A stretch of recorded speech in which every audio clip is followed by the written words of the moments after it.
Hey everybody, happy week.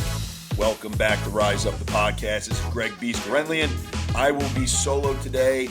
I will be without my partners in crime, Scotty Raj, who's still on the road finishing up his camp season. Danny Seibel's got a work event that he could not avoid. And our producers are out east having a time. So I'm going to be here by myself. I just finished up an epic week with Face Off Academy. We were at the Naval Academy running our FOA overnight. What an incredible experience, one-of-a-kind place, and we got to rub shoulders with some of the greatest men and women in the country, so it was pretty awesome. The kids had a great time. I am now in Baltimore. PLL Baltimore is coming up this weekend, and we are going to be discussing some things with Dan Alexander, my buddy from PLL Bets. We're going to be talking about the games from last week and this week. We're going to be touching on some things from the betting side of stuff and some trends. And we're going to be talking about this next weekend that is going to be pivotal for teams to figure out if they're going to be in the playoff conversation or not. We've also got some other trends that we have to discuss. Obviously, one of the elephants in the room, as usual throughout this entire summer, is concede gate. Lacrosse teams opting not to go with face-off guys. Instead, they're going with long poles, playing a prevent style formation, and how it's affecting the outcomes of the games. So let's dive right into that. Last weekend, first weekend after the PLL All-Star break, which was pretty epic. The guys got back after it. There are some notable guys coming back into the fold off of injuries from World Games, and we'll get to that in a second. Let's start with the Atlas versus the Chrome. The Atlas beat the Chrome. It was a battle between two teams that have been struggling all season. And, I think one of the things that we were all focusing on is what was going to happen with the prevent. The Chrome decided PLL All-Star Connor Farrell was not dressed. They went with a pole instead. They went with the prevent. And because of that, the Atlas obviously had their way. It seemed like Trevor Baptiste has been adapting a little bit more every single week to this 32-second shot clock, and the Atlas got their fair share. They ended up winning by 2 against the Chrome. One of the things to notice in this, he actually did create offense off of a few fast breaks, including a reverse clamp. He went 21 for 22 with 20 ground balls and an assist. That was pretty incredible. When you look at the goal scoring, each team had a 2-point bomb, but because of the face-off advantage, the Atlas almost doubled up the Chrome on ground balls. Shot percentage was in the Chrome's favor, but one of the things that were a little bit more even this week were the turnovers. Now, the Chrome have been averaging somewhere between 12 to 18 turnovers a game, and most of them have been off of the face-off. This past week, it was a lot more even, and they got great goaltending, and they played better defense, but the Atlas were just a little bit too much. I think one of the things to notice now coming up in the next week, even though teams are playing the prevent, and it's going the way of the prevent team a lot, what we're seeing is these face-off guys are actually getting butchered out there. They are winning the clamp, and then they're getting slashed up and down the field, and it's not being called. They're letting them play. But I was just like I said, I was at camp this past week. I was working with Mike Sisselberger and Trevor Baptiste, who both played the weekend before, and they're face-off academy coaches, and these guys looked like they just came out of a hospital ward. I mean, Sisselberger's leg was completely slashed from the knee all the way down his shin. Trevor's arm looked like hamburger. I don't know how much longer these guys can do this. So it'll be interesting. Trevor's beat up, but he's feeling a little bit better. He had a foot situation over the All-Star break, but that's feeling better. But, you ask a lot of these face-off guys, I can tell you from experience, we would rather go 55 or 60% against an elite level face-off guy than go 99% and get absolutely destroyed on our arms and legs and knees by slashes. So it'll be interesting to see what happens with that, because I'm not sure how much more these guys can take with that. It does seem like the Chrome have a decision to make, though. Farrell out of the lineup, they still lose. They are now 1-5. I think the biggest issue for the Chrome is they just can't get the goal scoring going. They have a 54 goals on the season.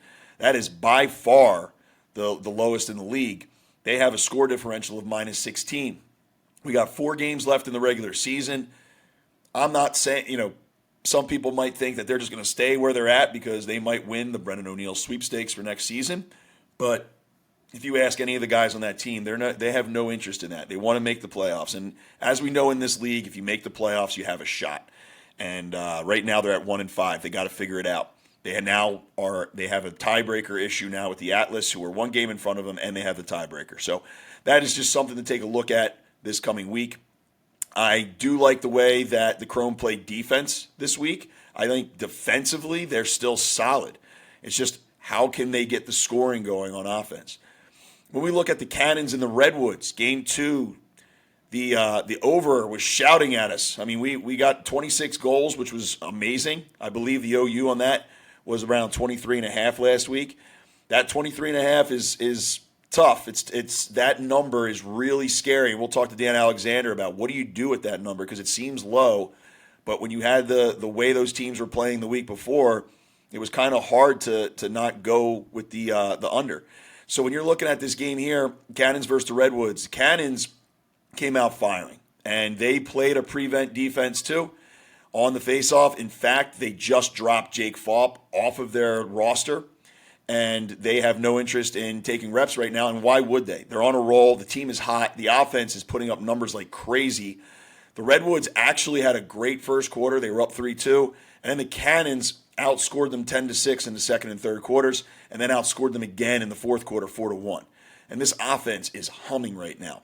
And I know a lot of people people are screaming at each other on Lax Twitter because Dukes said that the team was better off without Lyle Thompson. And, you can say what you want. He's still one of the greatest players in the world, 100%. But it's hard to argue with the product we're seeing on the offensive side of the field. The Cannons are killing guys with ball speed. The passes are just whipping around. The offense is getting touches, and they're a big shoot off of the pass team. Their offense is humming, and Holman looks like he's a third-year player right now. He is fresh. He's killing it. He really understands the offense. I'm sure having your father as the head coach helps the understanding of that, but he had 7 points last week. And this offense is looking great. It's a very unselfish offense, so it's pretty cool to watch. On the Redwood side, Wes Berg had 4 points. He was cutting inside, getting his goals, doing what he does best. T.D. Erlin was 29 for 30, going against Poles. He had 29 ground balls. And once again, getting the faceoff isn't helping the situation for these teams. The shot clock is too fast. If you can't pinch and pop and run by your LSM, then there's really no use in winning the faceoff right now, which is kind of freaky. However, when you look at the other parts of the game, the Redwoods actually had twice as many turnovers, and I think that's what really killed them. They had 18 turnovers. That gave the ball back to the Cannons, and when you have an exceptional offense, that's going to kill you. So it'll be interesting. The Cannons seem like the hottest team in the league right now. Them and the Archers seem to be a little bit on a collision course right now. So I'm going to be excited to watch that play out. The Redwoods, however, have to figure it out in the midfield. They just don't. They're not getting any midfield play. They shake things up. They sat Miles Jones last week to see if that would help, but it just doesn't seem to be correlating to offense. I don't know if it's a scheme issue. I don't know if it's a personnel issue, but there's no trades that have happened that seem to be shaking the lineup up. So this might be just the roster they have. So we'll see. I, like many people, expected the Redwoods to be playing a little bit better this year. However, they're still at 3-3.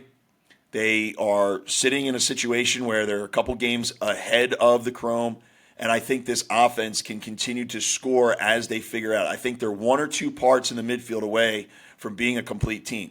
They're always going to have their defense, which is always solid. And they're going to have TD there, which in any other year would be a massive advantage, but they're going to get their possessions. So that's something to take a look at. Now, that's the first day of games from last weekend. That's the Saturday games. I want to talk about the Sunday games, and to help me do that is my man, Dan Alexander, joining me here from PLL Bets. Big dog, how you doing, brother? Greg, what an absolute pleasure, my guy. When you reached out and said, dude, we got to start talking some lines here on Rise Up, you know that I was chomping at the bit to get on here, brother. So it's great seeing you, man. How you been? Dude, I'm good, man. I've, you and I have been comparing notes. We've been crushing it this season on the bet side of stuff. But this whole prevent defense thing on the face-off is throwing a little bit of wrench in some stuff.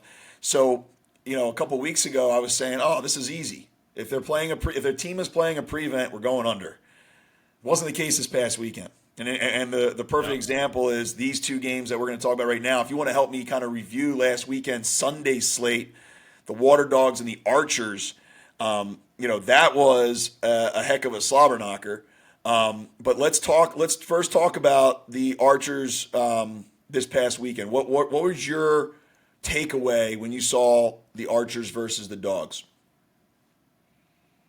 Here was one thing that's more of just a macro view before I get into that game specifically, is just one thing that I do throughout the collegiate season as well is when you see teams playing indoors, which is kind of what ended up happening. Sure, it was a facility, it was a full field and everything, but it seems like it's a little bit tougher maybe for goalies. Look at how much Blaze Reardon struggled in cage.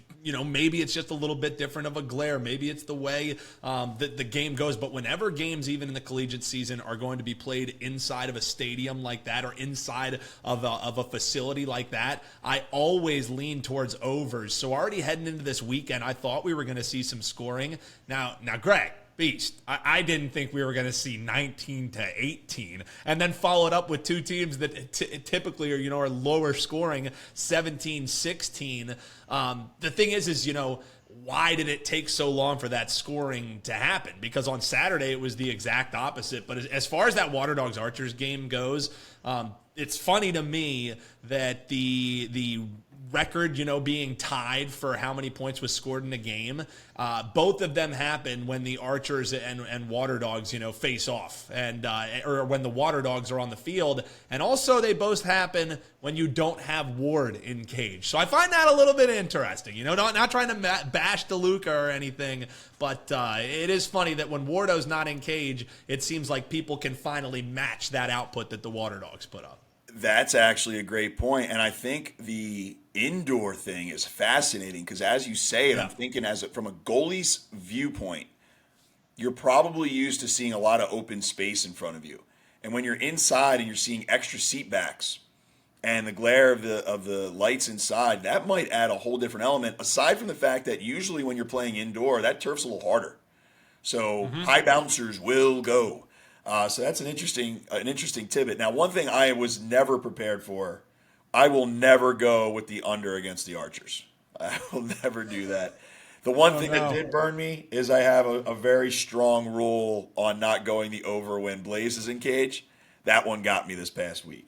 But when you're talking about the Water Dogs Archers game, I was so on the fence about this game that I just went with the money line for the Archers because I wasn't quite sure. Love that play.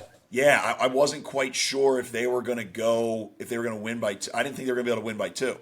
And the 1.5 is the favorite bet in the PLL. That plus 1.5 is usually the safest one.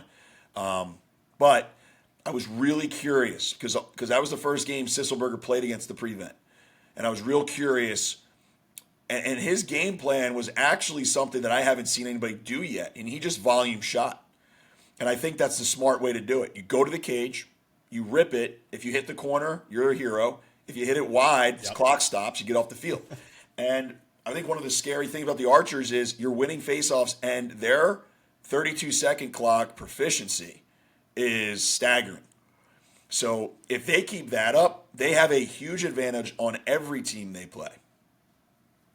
Yeah, and I also think that's just the nature of their offense, because of the way that they're able to move that ball around and the quick twitch ability that they have, not only in transition, but in settled as well. But when you talk about this 32-second clock, it almost quasi becomes transition because you don't have an opportunity to get into settled. And that just plays in perfectly to what the Archers want to do anyways. Like the Archers want to have your head spinning around and not knowing where that's going to come from. I also think, for what it's worth, that's where the Cannon successes come from as well. They kind of took that page out of the Archers book on how quick they want to move the ball. I believe that the Cannons are actually having the most touches throughout these games, only seconded by Archers as well. So I'm right there with you. And I think one of the things that I think frustrates me about the 32-second clock is that one of the things that the Archers have always been struggling to find is the face-off guy. And now they have that in Sisselberger. And now it's just kind of like, oh, by the way, it doesn't fucking matter anymore. you know what I mean? No, like, let's be honest, that's man. why I'm so pumped up. And go ahead. If they had a normal 52-second shot clock and they had Sisselberger playing the way he is, this season might be a wrap by now,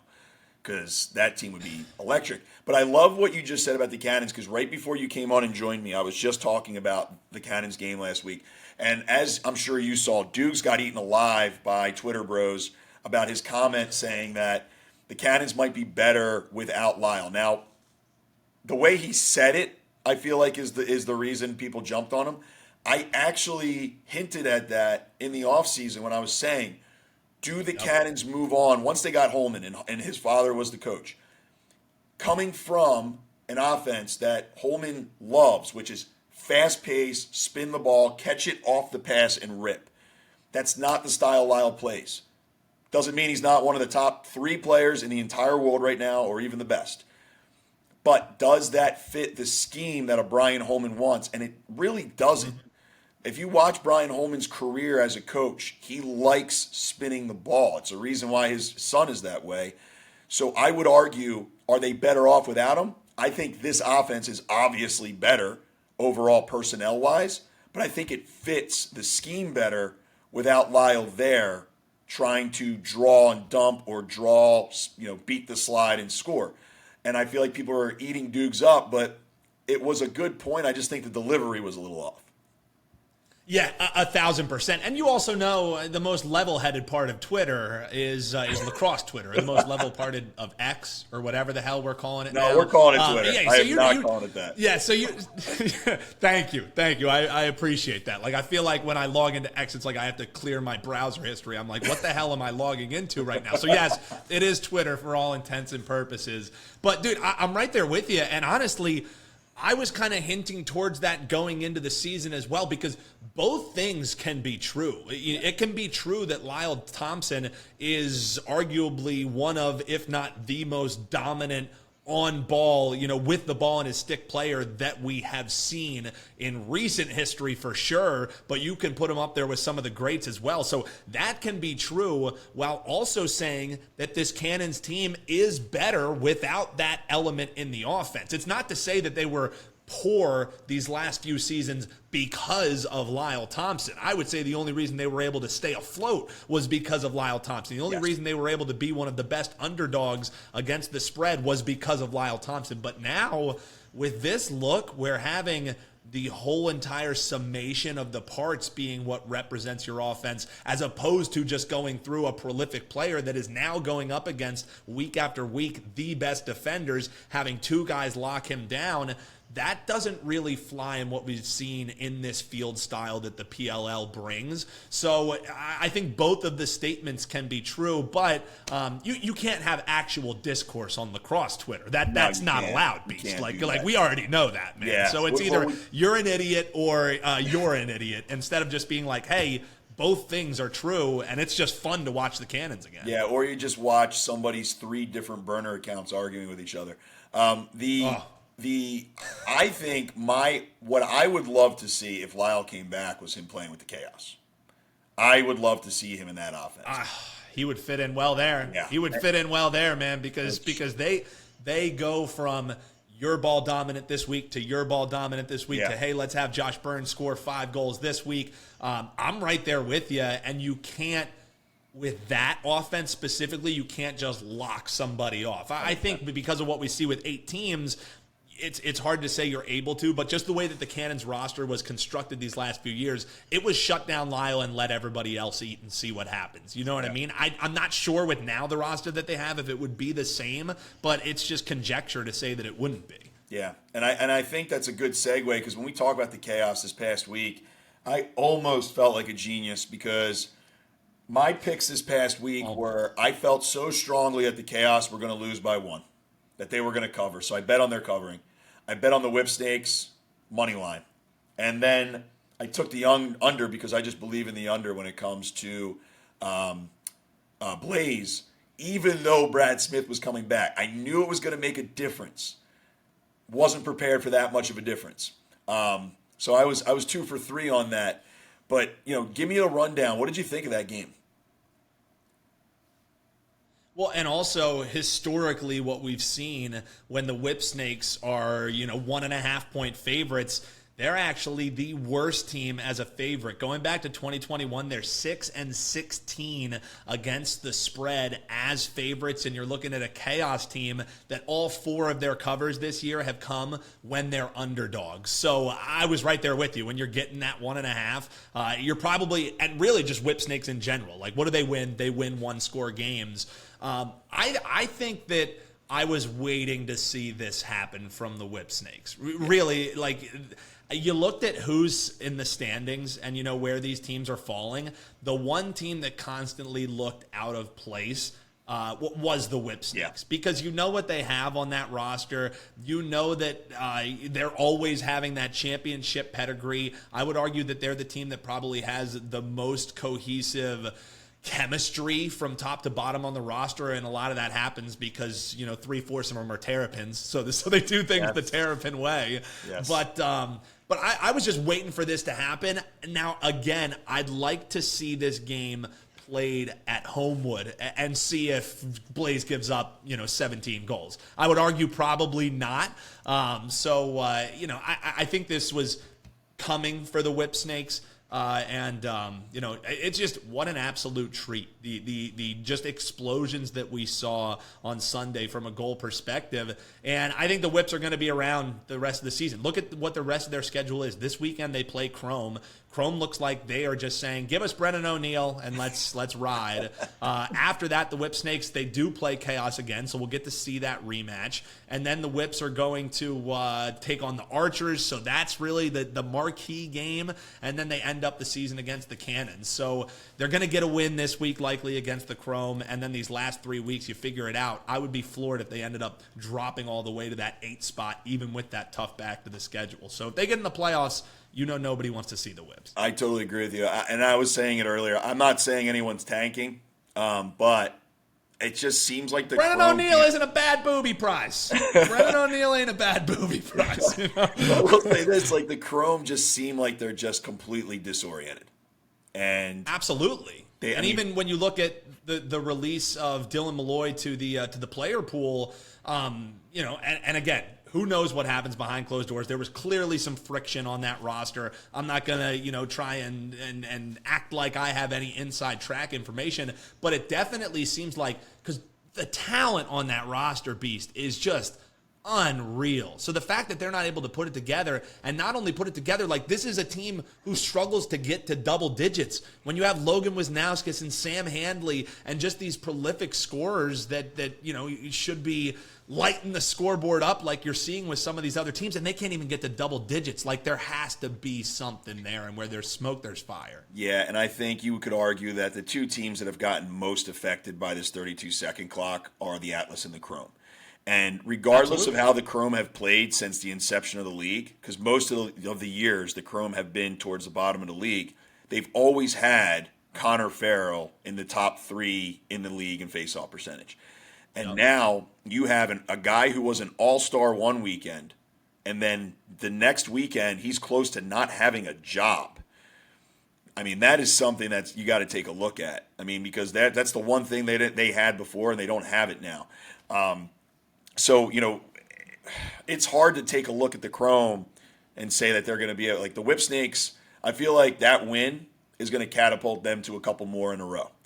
And when I look at the Archers Atlas, and especially, go ahead. I think, with the Chrome, I think they're just going in completely different directions now. And I think, like you said, this Whip Snakes team still has their core, guys who've won a championship, that have been in probably maybe more one-point games than any other team in the league, history-wise. They're never shook. So if they got that win, they're like, yo, we're back. We just put up 17. We're good. Let's go. So I could see things going in a good direction for the Whips. If you're the Chrome and you go to 1-6 after this week, especially if, say, the Atlas win too, you're in danger time where guys might start throwing in the towel. Yeah. And I don't mean that by quitting. Exactly. I just mean by maybe don't make that extra ground ball play. Maybe don't get back on defense as hard. Something. because you're starting to lose faith in what's going on. It's just the reality of sports, just like you said, like nobody's just going to outright tank, but all as it takes is one guy not going for that extra ball, because fighting for that end line ball could be the difference between winning or losing a game, especially in a league where these margins are razor thin.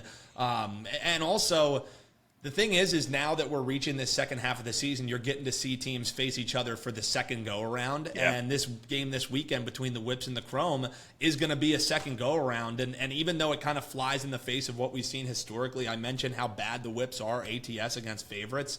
I think the only way that I would look in this game is not only taking the Whips on the money line, I would lay the 1.5. I definitely laid the 1.5 on this. And I'm taking the over. Yeah. 23.5 is a scary low number for me.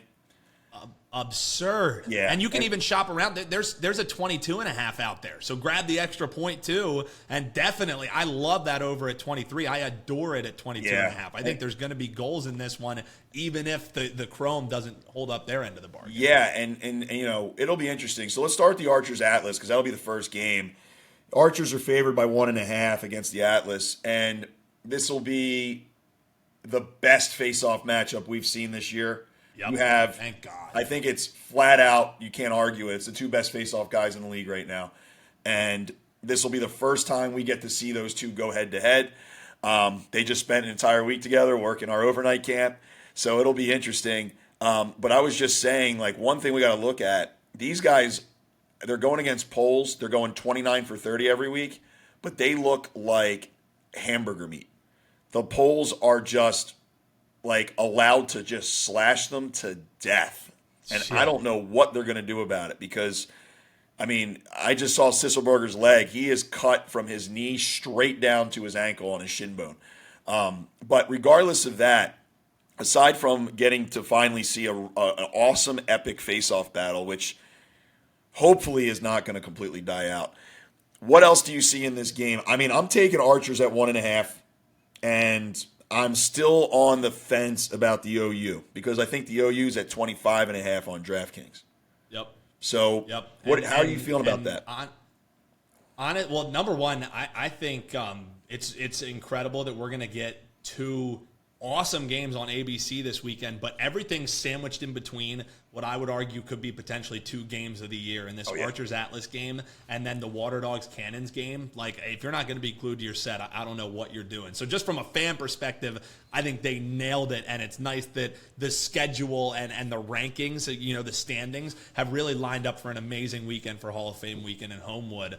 As far as from the betting perspective, This might be the sick pup play of the year. I think I'm going under the 25.5. Yeah. And I know that after what you saw last weekend, like this is seriously, like, people are like, Greg, don't have this guy back on the podcast if he's coming on here and telling me under 25.5. But the interesting thing is anecdotally, these two teams light it up. You know what I mean? Every time that they face off, it's fireworks. Every time they've faced off since 2021, the total has been 25.5. All three of those meetings have gone under the 25.5. And if you even just take it out of what this matchup is, when these two teams get around a higher total, the Archers are 4-0 to the under at games lined at 25.5. At games 25.5 or higher for Atlas, they're 7-2 to the under. So you're asking a lot of goals, and you mentioned, now you're starting to get a little bit banged up. Now you're not on the indoors. You're going to be on that hot turf in Baltimore. And I also think, again, this is anecdotally, I want to run the numbers on it, but I didn't have time to. I think because of this 32-second clock, when you actually have a true face-off battle, I think it's not as much of a track meet. When you had 52 seconds, it was. You were able to make it take it. I think it changes things a little bit. So my favorite play of the week is the antacid special. Grab some Tums. It's going to get sweaty. Under 25.5 is the play for me to start. You know why I love the under on this? There's a couple different things, and starts with the face-off. Is both of these guys, it's their first time playing each other. They're you got Trevor, who's in the prime of his career. You got Sis, who is about to explode. And it's a pride thing. And I've been in pride face-offs. And those pride face-offs are, you're afraid to try to rip the ball out. You're going to stay in there, lock up. They're both gaming the system. Matty Palin's created the situation. You can see face-off guys go down, and they just pretend like they're doing stuff because they want to go down second. And then as soon as the gloves hit, they're battling. And that's going to eat clock up. And then once the ball pops out, both teams are good at grinding. Now, here's the thing. Both teams are used to getting the ball 90% of the time off a face-off. The Atlas offense has been abysmal this year. So I'm not hanging on them to go out there and put up numbers. The Archers' defense is fantastic, and I don't think it gets enough credit because of how good their offense is. That being said, the Archers' offense is humming at a very high proficiency off the face-off. However, I don't see Mike Sisselberger going 75% in this game. So for all intents and purposes, say we're around 50% for both teams. That's half the amount of possessions they're used to getting off the face-off. So I wouldn't be shocked if you see both of these teams do the opposite of what we've seen and they go maybe a double pole or, whatever, because it's completely different. They're not used to this. And if you're in a game and you're a team that's used to winning faceoffs over and over again, week in, week out, year in, year out, and all of a sudden you're getting the ball half as much, I feel like it's going to be a situation where we see less goals. So, and plus, 25.5 is very high. So yeah. I feel good about this game unless the Archers go nuts and score 20 goals. Yep. I feel good about the under. Yeah, and I like I said, it's my favorite play of the weekend, but also with this game being on ABC, there are going to be live lines out. So you could also have an opportunity where you don't have to make your bet before the game. Maybe you wait, and if you do like the under, let's say there's 3 quick goals, and then that under jumps up to 28.5, 29.5 on the live line. You get a much better line, a live line. But, even at 25.5, it's something I feel comfortable enough going under that number, even though in a live bet you might be able to get a better one. Okay, let's go to the whips and the chrome.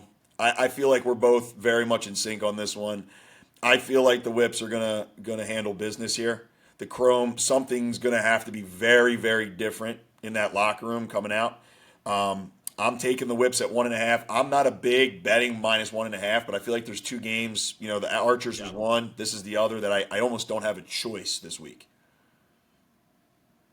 Yeah, I'm right there with you. The only way, I'm not sure if I'm going to, pull money out of my pocket and do it, but I definitely wouldn't be betting Chrome in this. I wouldn't be taking the 1.5. So I think the only way that I could look is laying that with the whips. And I think more so, you just go over that 22.5, because if the Chrome are competitive in this game, it's because they're finally able to keep pace. I don't see them winning a slobber knocker against the whips. I could see this, being an 8-6 final too. But I think more likely you're going to be seeing this around, like a 13-10, something like that. Maybe get us over right there by the hook. So I think you're going to see enough to get over the 22.5. That would be something that I would actually bet on. Then a pretty heavy lean to the Whip Snakes laying that 1.5. I think they get it done. And also, the only game that the Chrome won this year was the one that they won outright as dogs against the Whip Snakes. It's not that easy to beat the Whip Snakes twice in 1 year. I think everybody knows that, and the Whips finally caught some fire. I think that fire continues. I'm right there with you. Yeah, that's the thing too. Is on DraftKings it was 23.5, and I'm not quite.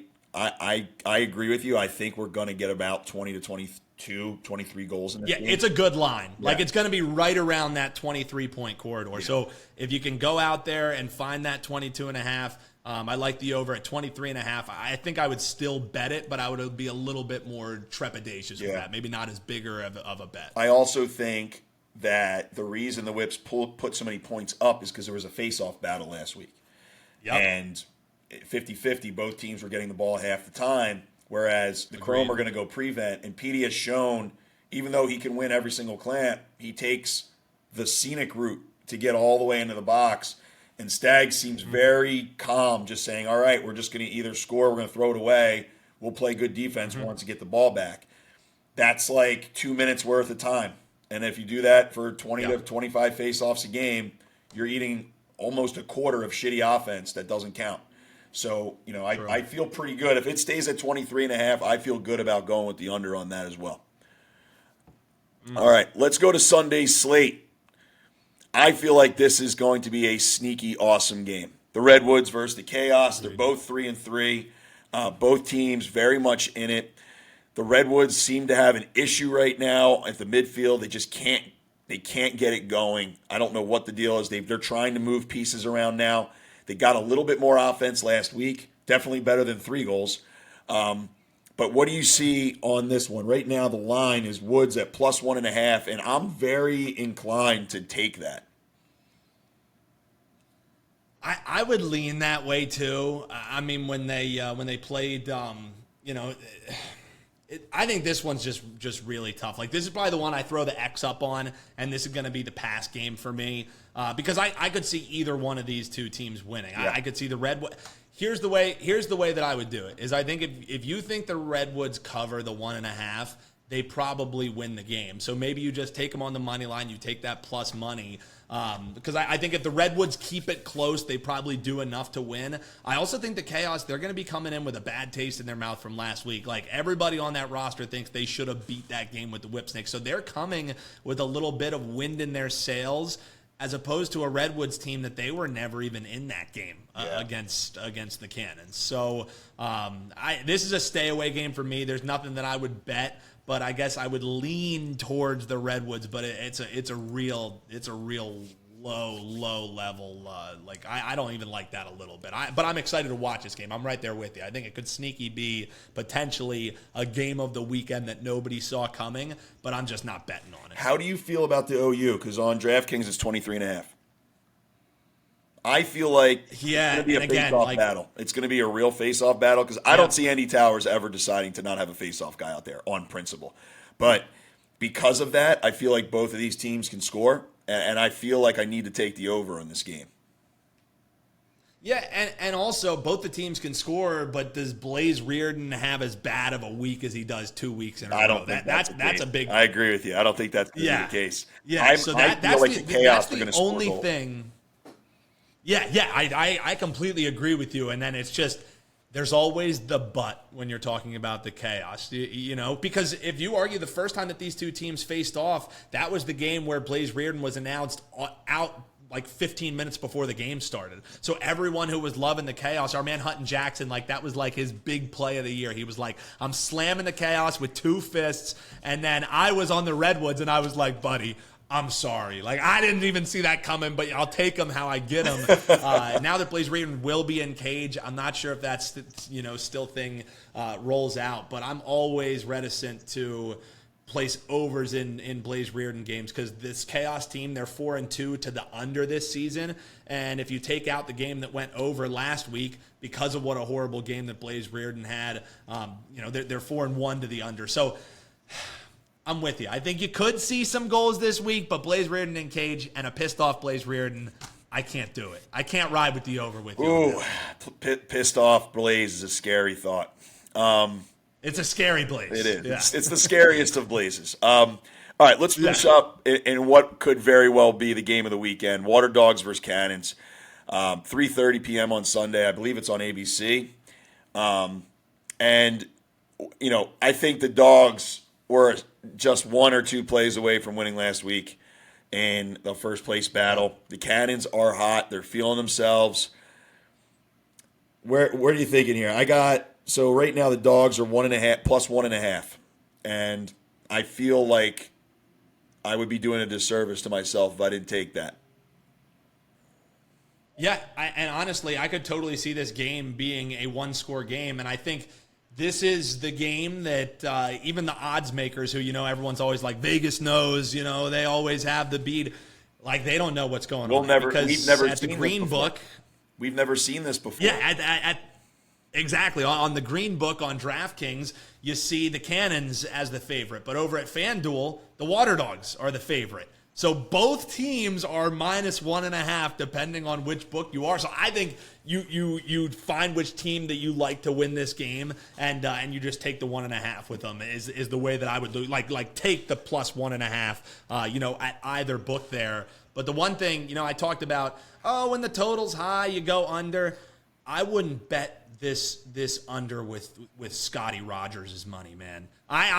There's no way. Like, I'm going over the 25.5 all day long in this one. I think fireworks to end the weekend. I don't know who the hell is going to win this game. I think it is going to be edge of your seat all game long. But even if Ward comes back from paternity leave and he's in cage, you could never convince me. You could give me every stat in the world, and I would take the over in this game. You know what's going to be incredible is this is going to be concede bowl. You got two teams that don't dress face-off guys. I don't know if that means – the playbook out. I don't know what it's going to look like. Everyone's sitting here going, are two poles going to walk out there?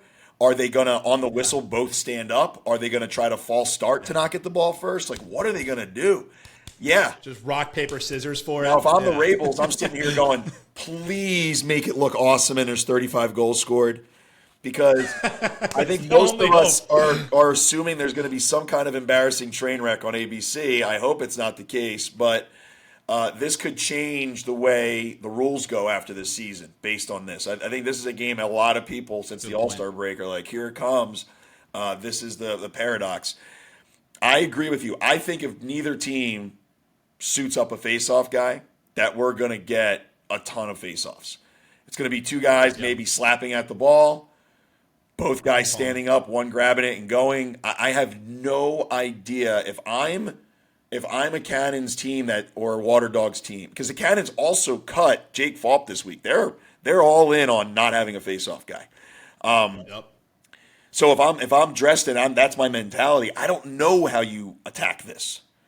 I don't know if you just go up there and dare the other team to win a face-off. But here's the thing: if Zach Courier goes up there against a long pole, rakes it, picks it up, and goes with two offensive middies on his wing, I feel like that's by far the best odds for the Water Dogs. As good as Eli's been, he's not going against a face-off guy this week. Yeah, and also, as far as trying to decide who's going to cover the spread, this is two of the best teams against the spread this season. Water Dogs are 4-0 at covering, or 4-2 at covering the spread. The Cannons are the best, sitting at 5-1 against the number. So your guess is as good as mine, and that's why I'm just taking the 1.5 on whichever team you like in this one. And also, if you're able to get it on the Cannons, year over year, we talked about Dukes getting buried. Even when Lyle Thompson was there, the Cannons 13-7 going past the last three seasons as underdogs against the number. So usually a good bet, really the best underdog that we've seen in the PLL from just a historical covering spread. But I got to bet the over in this one. If I'm being the sick pup and betting the under to start the weekend, I'll sandwich it. And then watch. Archers and Atlas will be the highest scoring game that we've ever seen. This game will be a 3-2 slobber knocker. Yeah. Just because that's how betting goes. Because you know what? That's how betting goes. And if anything, it's how the PL goes. Just when you think you got it figured out, you don't. Yep. The rug is pulled out. Dan, dude, thanks so much for coming on here, man. We got to do this way more often. I loved breaking the games down like this with you. If you and give us once again, what is your number one lock? What's your favorite bet for this week?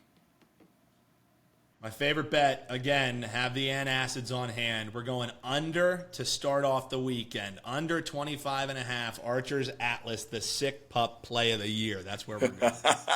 I love it, man. Well, thank you very much, dog, for coming on. We'll hopefully see you next week, brother.